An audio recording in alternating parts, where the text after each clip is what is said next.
Allah tidak pernah tinggalkan Anda. Mungkin ini ujian untuk membuat Anda lebih hebat lagi di masa depan. Kalau Anda tidak tahan bantingan yang sekarang, bagaimana Anda bisa mengatasi pelintiran yang akan datang?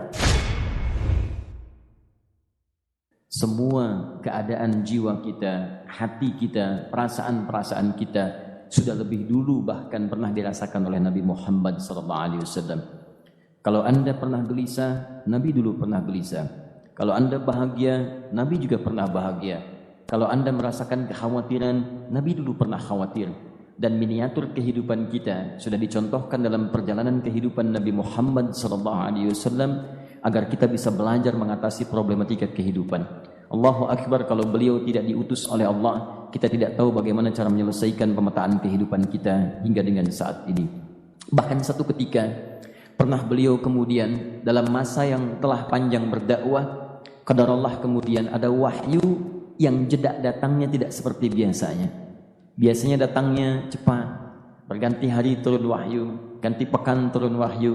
Ini beberapa masa wahyu belum turun. Ada hikmah di balik itu. Teman-teman sekalian, tiba-tiba beliau naik ke atas bukit, wahyu belum turun juga. Pulang ke rumah, belum turun juga. Sampai keadaan itu terlihat oleh kalangan kafir Quraisy dan mereka berkata, lihatlah Muhammad sudah gila. Dituduh gila. Jadi kalau Anda cuma dituduh dengan hal-hal yang ringan, dituduh soleh, kan? Dituduh kemudian orang yang berubah, dituduh semakin beriman dan sebagainya, barangkali itu lebih baik. Nabi dituduh gila, Anda bayangkan. Tuh Muhammad sudah gila. Muhammad sudah ditinggalkan oleh Tuhannya. Muhammad sudah kehilangan pegangannya. Muhammad sudah tidak punya orientasi. Orangnya sudah enggak jelas, bolak-balik tidak karuan. Naik ke atas bukit seakan-akan orang yang frustasi dan seterusnya. Tapi tahukah Anda apa yang terjadi? Setelah berbagai cacian, makian, tuduhan macam-macam diterima oleh Nabi SAW, lantas tibalah masanya Allah menurunkan satu surah, bahkan disandingkan dengan surah yang lainnya. Bersandinglah dua surah ini secara bersamaan turun, surah ke-93 dan surah ke-94-nya, terkait berkelindan, memberikan satu harapan yang sangat panjang.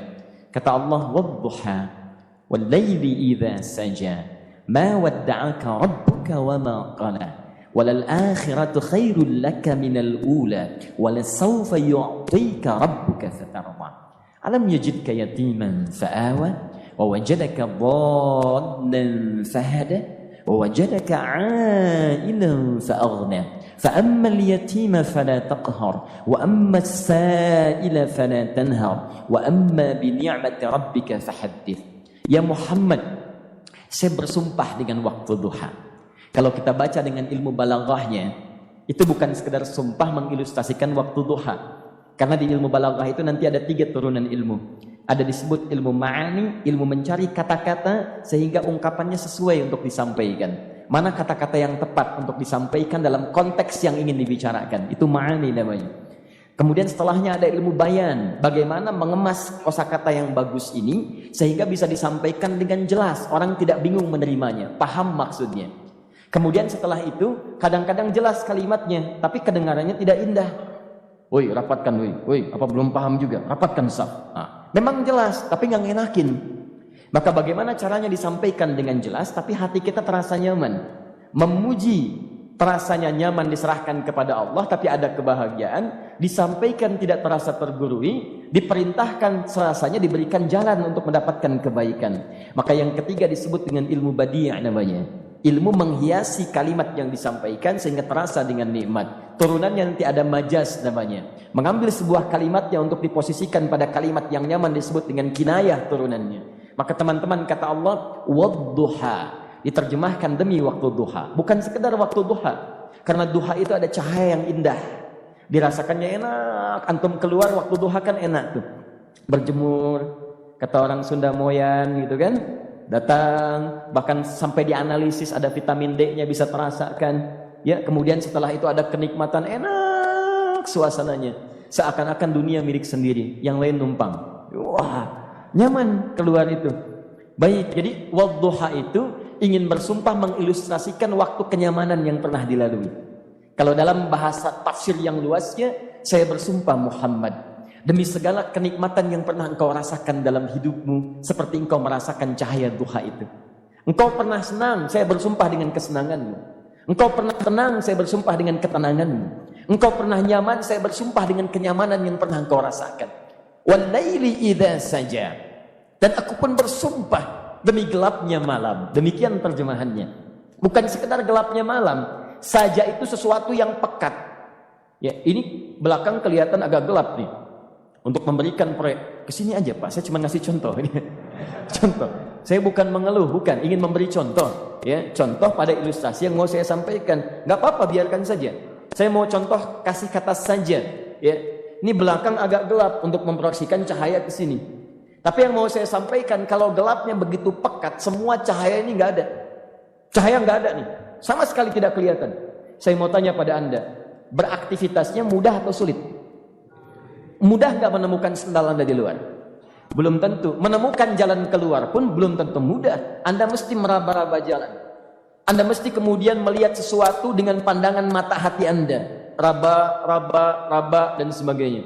Sampai menemukan jalan itu pun belum tentu benar. Itulah yang disebut dengan gelapnya malam saja pekat. Kadang-kadang ada orang yang menghadapi satu kesulitan yang pekat. Suasananya siang. Cuman karena masalahnya begitu pekat seakan-akan membuat diri dia gelap. Jalan susah, limbung gitu. Kenapa gelap ya? Padahal terang.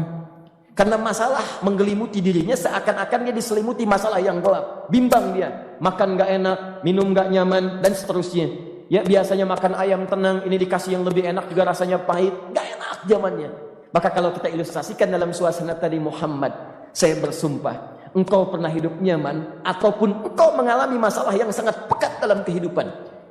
Engkau alami sesuatu yang dahsyat sampai engkau bingung, bimbang, pekat, mereka menuduhmu dengan macam-macam. Ma wadda'aka rabbuka wa ma qala. Saya pastikan kepadamu, dalam keadaan nyamanmu seperti dulu ataupun engkau bimbang seperti sekarang, Tuhanmu tidak akan pernah meninggalkanmu ataupun menuduhmu gila. Orang-orang yang dekat dengan Allah Subhanahu wa taala, maka Allah akan menjaganya baik dalam keadaan yang tenang dan nyaman ataupun dalam kesulitan yang luar biasa. Walal akhiratu khairul laka minal ula. Nanti saya akan tunjukkan kepadamu, jika kamu telah tabah dan sabar menerima cacian mereka, menerima tuduhan mereka, nggak apa-apa, ini kan muqaddimah. Masa kamu masih panjang. Kamu masih panjang dalam berdakwah, kehidupan kamu masih panjang membawa tugas dan misi. Kalau kamu belum bersabar pada yang sekarang, bagaimana dengan yang di masa depan? Tapi saya pastikan kepadamu, jangankan yang seperti ini, masalah pekat yang paling hebat pun kamu akan hadapi, yang membuat kamu sedemikian sulit lebih daripada ini, yakinkan pada jiwamu, aku tidak akan pernah meninggalkanmu. Ini prinsip dalam kehidupan kita. Jika Anda menggantungkan hidup kepada Allah, Anda bersandar dengan baik kepada Allah, maka ayat ini akan mengatakan, teman-teman sekalian, Allah tidak akan pernah meninggalkan Anda dalam setiap kehidupan Anda. Nanti, sekarang perjuangan, kata Allah, walal akhiratu khairul laka minal ula. Nanti saat kamu tiba di akhirat, saya akan tunjukkan kepadamu ada yang lebih hebat yang tidak pernah kau rasakan sebelumnya saat di bumi. Tidak akan ada lagi kesulitan yang kamu hadapi. Tidak akan ada lagi cacian yang kamu kemudian hadapi. Tidak ada lagi kemudian tuduhan yang kemudian kamu rasakan. Aku akan berikan apapun yang kamu inginkan sampai kamu puas. Wala sawfa yu'tika rabbuka fatarda. Nanti kamu pengen apapun, aku berikan. Kalau saufa masih ada jeda, ya. Kalau bahasanya wa yu'tika mungkin seketika. Tapi ketika mengatakan saufa, artinya bukan saat ini Muhammad. Sekarang pun aku berikan, tapi nanti yang di akhirat aku berikan sampai kamu merasa puas. Ayo minta apa saja. Hadir, hadir, hadir, hadir. Tapi yang paling indah, kalau kamu tidak percaya, alam yajidka yatiman fa'awa. Cobalah ingat, kalau sekarang sedang susah, coba ingat dulu. Bukankah saat kamu yatim, aku yang merawat sampai kamu tidak merasakan kegelisahan itu? Lahir bapak tidak ada, aku cukupkan dengan kakek. Kakek meninggal, aku hadirkan ibu dan paman hadir di sekitaranmu. Ibu meninggal, ada kakek. Kakek meninggal, ada paman. Dan Khadijah hadir di sekitaranmu. Bukankah aku rawat pada saat itu? Wajadaka dhannan fahada. Kamu sedang bingung, sedang susah. Bukankah sering aku berikan petunjuk kepadamu? Wajadaka ailan fa'aghna. Kamu merasakan kesulitan, lahir dalam keadaan yatim, tidak ada pendukung, maka aku jadikan kaya. Bukankah saat kamu menikah dengan Khadijah, aku tambahkan lagi pendukung untuk misi dakwahmu? Ini pesan dalam Al-Quran. Kalau Anda sedang merasa susah, kalau ingin menenangkan diri, ingat-ingat yang baik-baik yang dulu. Kalau Anda sedang jatuh dalam bisnis, ingat-ingat saat Anda meningkat dalam bisnis Anda. Allah tidak pernah tinggalkan Anda. Mungkin ini ujian untuk membuat Anda lebih hebat lagi di masa depan. Kalau Anda tidak tahan bantingan yang sekarang, bagaimana Anda bisa mengatasi pelintiran yang akan datang? Karena dalam kehidupan bukan cuma dibanting. Anda mungkin mengalami penyingkiran, penyungkuran, lipatan, guntingan, bantingan, macam-macam. Jikalau satu gaya belum bisa Anda atasi, bagaimana Anda bisa berharap mendapatkan turunan yang lainnya? Selalu ingat bahwa jika hidup Anda ingin tampil gaya, Anda harus merasakan tekanan dalam kehidupan. Karena F selalu berbanding lurus dengan P, hukum Pascalnya. Gaya berbanding lurus dengan tekanan. Orang yang ingin tampil gaya dalam kehidupan, maka dia mesti siap menghadapi tantangan-tantangan hidup yang diatasi. Turun ayat. Sampai ujungnya. Jikalau kamu sudah begini lagi, jangan pernah kamu bentak orang lain. Jangan pernah merendahkan orang lain. Karena Allah pun menjaga setiap hamba sepanjang ia mendekat kepadamu. Setelah itulah turun kemudian surah Al-Insyirah. Alam nashrah lakas sadra. Antum kenal Nabi Musa? Baik. Tapi agak lumayan lah. Tadi saya di Soreang kenal Fir'aun. Di sini Musa. Baik, alhamdulillah. Perhatikan ya, dahsyatnya pemberian Allah kepada Nabi Muhammad SAW. Nabi Musa alaihi salam, dan seringkali kita bacakan untuk memohon kepada Allah. Rabbi syrahli sadri. Perhatikan baik-baik. Ini keunggulan Nabi Muhammad SAW dibanding Nabi Musa AS. Dua-duanya Nabi, Rasul, tapi masing-masing punya keistimewaan. Musa, Nabi, berdakwah, memohon kepada Allah kelapangan hati. Rabbi syrahli sadri. Ya Allah, tolong lapangkan hatiku nih. Kenapa mesti lapang? Karena pasti Musa merasakan nih. Saya tahu betul karakter Fir'aun. Belum apa-apa sudah memaki. Kalau orang yang hatinya tidak lapang, tidak akan tahan dengan makian, keluarlah kemudian balasan yang tidak digambarkan sebelumnya. Firaun itu kasar. Kasarnya bukan sekedar kasar, bahkan saking kasarnya bisa berujung pada eksekusi kematian. Saya contohkan tadi di sore yang ini, saya nggak suka dengan rambutnya nih, kata Firaun. Bukan nyuruh nyukur mas, tolong pisahkan kepala dari badannya. Gitu gayanya tuh Firaun.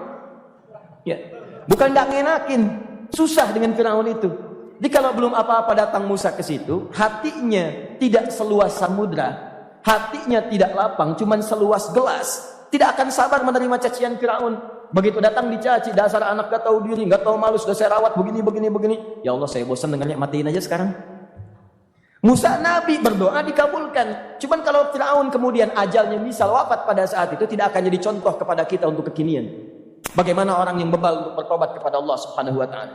Bagaimana penyimpangan dalam kedudukan. Bagaimana dia kemudian akrab dengan pengusaha yang gelap. Di pengusaha gelap berpartner dengan penguasa zalim. Sudah ada dari dulu. Pengusahanya disebut dengan Qarun. Kemudian mohon maaf, ya, yang pemimpinnya disebut dengan Fir'aun. Tokoh intelektualnya disebut dengan Haman. Makanya cerita ini komplit di Quran. Sudah ada. Di setiap persoalan dalam kehidupan masyarakat disebabkan tiga hal yang berkolaborasi. Kalau bukan penguasa zalim, berpartner dengan pengusaha gelap, ditopang oleh intelektual yang sembrono. Itu persoalan. Jadi kalau ada sekarang intelektual menyalahgunakan kepintarannya, dia terlambat, sudah ada Haman dulu. Dan gak usah bersaing, dia bisa bikin piramida, Anda belum tentu bisa membuatnya. Kalah Anda, masih kalah hebat. Ya, jadi kalau dititipkan sesuatu jangan disimpangkan. Yang ingin saya sampaikan, Musa mengatakan Rabbi syrahli sadri. Nabi berangkat berdoa dikabulkan oleh Allah. Nabi Muhammad belum minta, turun ayat. Alam nashrah laka sadra. Yang ini minta Rabbi syrahli sadri. Nabi Muhammad alam nashrah laka sadra. Muhammad mulai dari peristiwa sehingga engkau akan lebih sabar lagi menerima tantangan-tantangan dakwah. Mulai sejak itu jangankan dimaki, dilempar batu di Taif. Dari Mekah pergi ke Taif dengan Zaid kemudian. Sampai di Taif mendapatkan sesuatu yang tidak dibayangkan sebelumnya. Kalau cuma dihentikan saat mengajar, wajar. Ini dilempari batu. Anda bayangkan? Bisa kebayang nggak? Lempari batu tuh. Dilempar. Zaid jadi tameng, berdarah-darah, kemudian mundur, beristirahat di bawah tepian pohon. Begitu beristirahat, datang malaikat penjaga dua gunung. Turun malaikat dengan kesal mengatakan, Ya Rasulullah, mud yadaika ilas sama. Ya Rasulullah, angkat tanganmu ke langit, minta kepada Allah, aku angkat dua bukit di Taif, aku himpit keduanya. Aku himpit penduduk Taif dengan dua bukit itu. Apa jawab Nabi? Karena sudah mendapatkan kelapangan, ketenangan, belajar dari peristiwa-peristiwa tadi, indah jawabannya. Lah, katanya, tolong jangan lakukan. Innahum qaumun la ya'lamun. Mereka belum paham saja. Mereka belum mengerti. Tolong jangan lakukan. Aku bermohon kepada Allah. Boleh jadi nanti di masa depan akan ada hamba-hamba terbaik yang lahir dari bumi Taif ini. Kemudian beliau berkata, Rabbi, ila man takilluni. ila qaribin yu'limuni am ila ba'idin yu'dhini fa ana radin ma lam taghdab ilayya. Ya Allah, kemana lagi engkau akan utus aku untuk berdakwah setelah peristiwa ini? Apakah tempatnya lebih dekat aku jangkau sekarang, tapi di situ aku akan disakiti lagi? Ataukah jaraknya masih jauh, tapi di tempat itu aku akan dizalimi lagi? Aku ridha ya Allah dengan itu semua, asalkan engkau tidak marah kepadaku. Asalkan engkau tidak marah kepadaku. La haula wala quwata illa billahil aliyil azim. Begitu kelapangan itu muncul, ridha dengan ketetapan dan siap, tabah, kuat, hadir dalam jiwanya. Tiba-tiba turun undangan, tunaikan Isra dan Mi'raj. Diangkat statusnya, naik mendekat kepada Allah Subhanahu wa taala. Dihilangkan bebannya, wa wada'na anka wizrak alladhi anqadha dhahrak. Itu hikmah, teman-teman. Barangkali kalau antum saat ini datang ke masjid ini untuk kajian, sedang bawa beban, ada kesulitan, penuh dengan macam-macam, barangkali dibacakan surat Ad-Duha tadi untuk memberikan harapan kepada Anda. Ini bukan PHP, karena ini bukan masalah urusan manusia. Ini adalah janji yang tidak akan pernah diingkari. Innallaha la yukhliful mi'ad. Kata Allah, Anda punya masalah, ingat suasana tenang pada masa lalu. Bukankah saya memberikan ketenangan kepadamu? Mendekat kepada saya, Anda bersabar, yakinkan bahwa ujian yang saya berikan saat ini sesungguhnya untuk membuat kamu lebih hebat di masa depan. Karena orang hebat tidak akan pernah sepi dari ujian untuk membuat dia lebih kuat menghadapi tantangan dalam kehidupan.